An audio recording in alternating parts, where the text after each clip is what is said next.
AP high court నుంచి 300 వేకెన్సీస్తో కొత్త notification అయితే వచ్చింది. చాలా ఎక్కువ వేకెన్సీస్ అయితే ఉన్నాయి.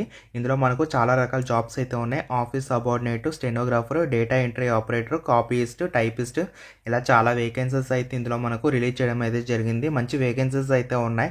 శాలరీస్ కూడా ఎక్సలెంట్ అయితే ఉన్నాయి. కంప్లీట్ డీటెయిల్స్ అనేవి చూద్దాము. తప్పకుండా వీడియోని అయితే లైక్ చేసి మీ ఫ్రెండ్స్కి అయితే షేర్ చేయండి. సో దట్ ఎక్కువ మందికి అయితే హెల్ప్ అవుతుంది. నోటిఫికేషన్ డీటెయిల్స్ చూసుకున్నట్లయితే కనుక హైకోర్ట్ ఆఫ్ ఆంధ్రప్రదేశ్ అమరావతి చూడండి. నోటిఫికేషన్ ఫ్రెష్ నోటిఫికేషన్ కాబట్టి తప్పకుండా అప్లై చేసుకోండి. వీటి లింక్స్ అనే డిస్క్రిప్షన్ కామెంట్ సెక్షన్లో ఉంటాయి. ఆన్లైన్ అప్లికేషన్స్ అనేవి పెట్టుకోవాలి. వీటికి సంబంధించిన అప్లికేషన్ డేట్స్ చూసుకున్నట్లయితే మనకు మార్చ్ 30 నుంచి మనకు ఏప్రిల్ 19 వరకు కూడా అవకాశం అయితే ఉంది. ఆన్లైన్ విధానంలో అయితే అప్లై చేసుకోవాలి. అఫీషియల్ వెబ్సైట్ లింక్ అయితే డిస్క్రిప్షన్ అండ్ కామెంట్ సెక్షన్లో ఉంటాయి. ఇక్కడ మనం చూసుకున్నట్లయితే section officer, senior system officer, computer operator, assistant librarian grade 2 ఇంకా చాలా జాబ్స్ ఉన్నాయి. చూడండి ఇక్కడ చాలా జాబ్స్ అయితే ఉన్నాయి. వీటన్నిటికీ కూడా అప్లై చేసుకోవచ్చు. వీటికి సంబంధించి అఫీషియల్ వెబ్సైట్ అయితే ఇవ్వడం జరిగింది. నేను డిస్క్రిప్షన్లో పెడతాను. ఎగ్జామినేషన్ షెడ్యూల్ ఇవన్నీ కూడా అఫీషియల్ వెబ్సైట్లో అయితే పెట్టామని చెప్పేసి చెప్తున్నారు. ఇందులో చూసుకుంటే ఓవరాల్గా మనకు 300 వరకు వేకెన్సీస్ అయితే ఉన్నాయి. సో వేకెన్సీస్ లిస్ట్ అయితే పక్కన కనిపిస్తుంది, నెంబర్ ఆఫ్ వేకెన్సీస్ అని చెప్పి.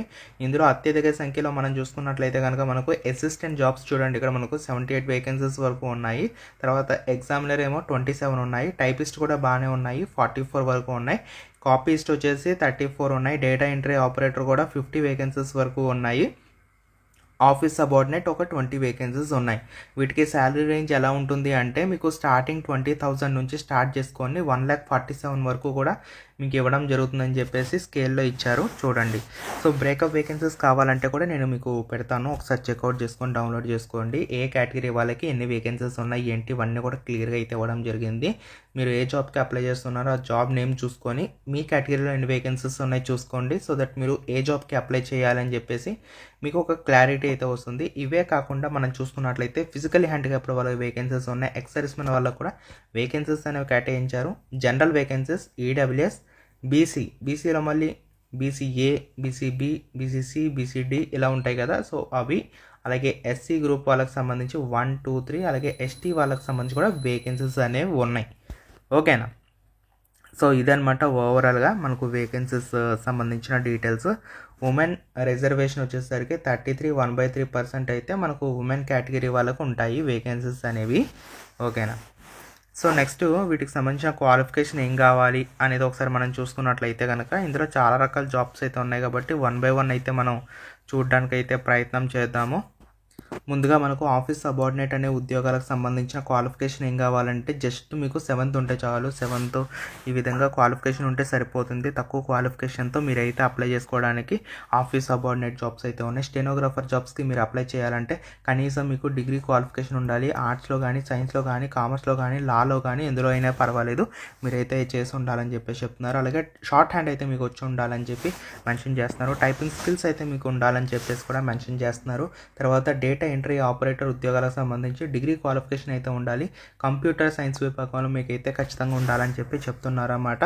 అండ్ అలాగే మీకు టైపింగ్ స్కిల్స్ అయితే వచ్చి ఉండాలి. Higher grade 45 words/minute. తర్వాత కాపీస్ట్ సంబంధించిన క్వాలిఫికేషన్ ఏం కావాలంటే దీనికి కూడా మనకు ఆర్ట్స్ లేదా సైన్స్ లేదా కామర్స్ లేదా లా విభాగంలో డిగ్రీ క్వాలిఫికేషన్ ఉండి టైపింగ్ స్కిల్స్ వచ్చినట్లయితే మీరు అప్లై చేయొచ్చు. ఎగ్జామినర్ పోస్టులకు కూడా సేమ్ అదే క్వాలిఫికేషన్ ఉన్న అప్లై చేయొచ్చు. అసిస్టెంట్ జాబ్స్ కూడా సేమ్ అదే క్వాలిఫికేషన్ ఉంటే అంటే డిగ్రీ క్వాలిఫికేషన్ ఉంటే మీరు అప్లై చేయొచ్చు అనమాట. తర్వాత స్టెనోగ్రాఫర్ జాబ్స్కి సంబంధించి కూడా సేమ్ అంతే డిగ్రీ క్వాలిఫికేషన్తో మీరు అప్లై చేయొచ్చు. షార్ట్ హ్యాండ్ అయితే వచ్చి ఉండాలి. లైబ్రేరియన్ జాబ్స్కి సంబంధించి degree in arts, science, commerce or law ఈ విభాగంలో చేసి ఉండి మీకు must process a degree BLIC చేసిన వాళ్ళు అయితే అప్లై చేసుకోవచ్చు. ఓకేనా. తర్వాత అసిస్టెంట్ లైబ్రేరియన్ ఉద్యోగాలకు సంబంధించి కూడా బిఎల్ఐసి చేసి ఉండాలని చెప్పి చెప్తున్నారు. కంప్యూటర్ స్కిల్స్ అయితే తప్పకుండా మీకు వచ్చి ఉండాలని చెప్పేసి చెప్తున్నారు. కంప్యూటర్ ఆపరేటర్ పోస్టులకు కంప్యూటర్ సైన్స్ విభాగంలో డిగ్రీ క్వాలిఫికేషన్ ఉండాలి. టైపింగ్ స్కిల్స్ ఉండాలని చెప్పి చెప్తున్నారు. తర్వాత సీనియర్ సిస్టమ్ ఆఫీసర్ ఉద్యోగాలకి BTech, CSC, ECE, triple IT లేదా ఎంఎస్సి చేసినా కూడా అప్లై చేయొచ్చు. కంప్యూటర్ సైన్స్ విభాగంలో ఈ క్వాలిఫికేషన్ ఉంటే అప్లై చేయొచ్చు. బట్ ఎక్స్పీరియన్స్ అడుగుతున్నారు చూసుకోండి. తర్వాత సెక్షన్ ఆఫీసర్ ఉద్యోగాలకి సో డిగ్రీ ఇన్ లా చేసిన వాళ్ళు అయితే అప్లై చేయొచ్చు. ఇదనమాట ఓవరాల్గా క్వాలిఫికేషన్ డీటెయిల్స్. సో మీకున్న క్వాలిఫికేషన్ ఆధారంగా ఏ జాబ్కి అప్లై చేస్తున్నారో చూసుకొని మీరైతే అప్లై చేయొచ్చు. ఏజ్ లిమిట్ చూసుకోండి, 18 years ఉండాలి కనీసం, మ్యాక్సిమం అప్ టు 42. 1/1/2026 అనేది కట్ ఆఫ్ డేట్ ఏజ్ రిలేటెడ్గా. దీంతోపాటు మీకు రిలాక్సేషన్స్ ఉంటాయి. SC/ST వాళ్ళకి 5 అండ్ OBC వాళ్ళకి 3, ఫిజికలీ హ్యాండిక్యాప్డ్ వాళ్ళకి 10 మీకు రిలాక్సేషన్స్ అనేవి ఉంటాయి. ఒకవేళ మీకు కావాలనుకుంటే యూజ్ చేసుకోవచ్చు. మెథడ్ ఆఫ్ రిక్రూట్మెంట్ చూసుకున్నట్లయితే మనకు మీరు ఏ క్వాలిఫికేషన్తో అప్లై చేస్తున్నారో ఆ క్వాలిఫికేషన్ స్టాండర్డ్స్ని బేస్ చేసుకునే పేపర్ అయితే ఉంటుందని చెప్తున్నారు. ఇందులో మనకు మెయిన్గా చూసుకున్నట్లయితే GK, mental ability and mainly అవి అయితే ఉంటాయి. ఇక్కడ మీరు చూడొచ్చు జనరల్ నాలెడ్జ్, మెంటల్ ఎబిలిటీ సంబంధించి మీకు 40 మార్క్స్కి అయితే ఉంటుంది. ఇక్కడ కనిపిస్తున్న పర్టికులర్ నోటిఫికేషన్ అండ్ పోస్టులకి.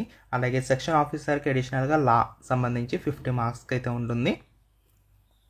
ఓకేనా. ఇక్కడ మనకు ఆఫీస్ సబార్డినేట్స్ ఏమో 10th లెవెల్లో పేపర్ ఉంటే రిమైనింగ్ జాబ్స్ అన్నీ కూడా డిగ్రీ లెవెల్లో పేపర్ ఉంటుంది.